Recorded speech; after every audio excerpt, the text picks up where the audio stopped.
I want to thank you, General, and thank your family for your service to our country. I wanted to follow up on one of the answers to your advanced policy questions, and you were asked, what are the most serious strategic threats facing the United States today? And among your answers, you mentioned the increasingly provocative and destabilizing behavior by potential adversaries like Iran. What I wanted to ask you is, why do you believe that there's significant concern about the adversary of Iran? And also wanted to hear your opinion about the impact of their pursuit of their ballistic missile program, which they have done quite aggressively, even post-JCPOA. Yes, Senators. So I think you provided part of the answer when you started talking about the ballistic missile program. But I think there's three elements that concern me about Iran in the last year. Element number one is they continue to be the foremost state sponsor of terrorism in the world. That should be enough to cause the nation concern. Second is their continuing pursuit of new ballistic missile program and testing ballistic missiles over the last couple of years. And then third, a statement after one of the tests early in March this year by a member of the Iranian military that said, we're building this capability to threaten Israel. So you put those three statements together, and you look at the technology they're pursuing, that's why I'm concerned about Iran. And their ballistic missile program, from what I hear from your testimony, you believe this is a real threat to Israel. Is that true? They stated that it's a threat to Israel. And what about, though, also even our forward deployed troops in the European area and also our European allies? I assume it represents a threat to us as well. It does. And would you agree with what DNI Clapper has said when he's repeatedly testified that Tehran would choose ballistic missiles as its preferred method of delivering nuclear weapons? I agree with that.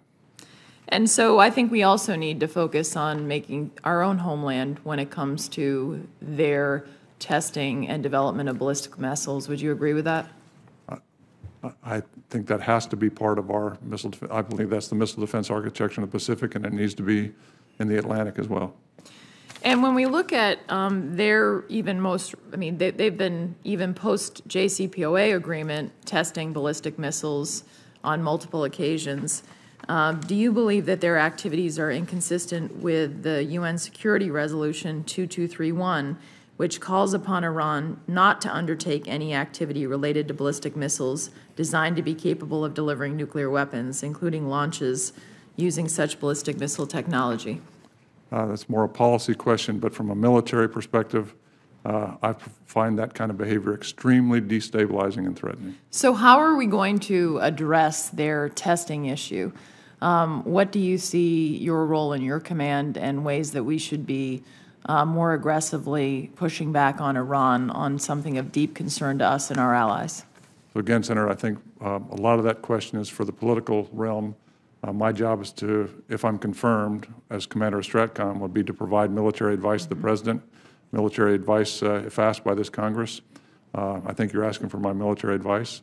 My military advice is that we always have to make sure that our capabilities to respond to an Iranian threat are visible, powerful, and ensure, into the deterrent discussion we had a while ago, that no adversary that would want to take us on will, at least they will think twice and reconsider their actions before they do that. That's the job of the Commander, U.S. Strategic Command, and I've confirmed I'll take that very seriously.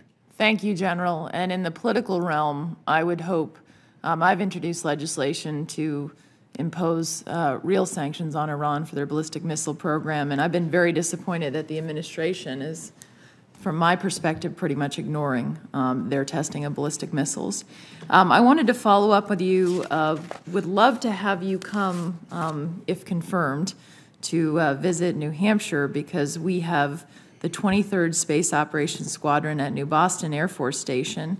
And New Boston operates the largest Air Force satellite control network remote tracking station, and they provide STRATCOM with very important satellite command and control capabilities. So I wanted to extend that invitation, and I hope you'll take me up on it. Thank you, ma'am. I've been to New Boston many times. It's one of the most beautiful bases in our country. It's a hidden treasure, but they do an incredibly important mission for the nation as well. My wife has been up to New Boston as well. There's pretty amazing airmen that do some awesome work up there. Well, we're glad. You're very familiar with New Boston, and they're going to be an important asset to you in this new position. Thank you.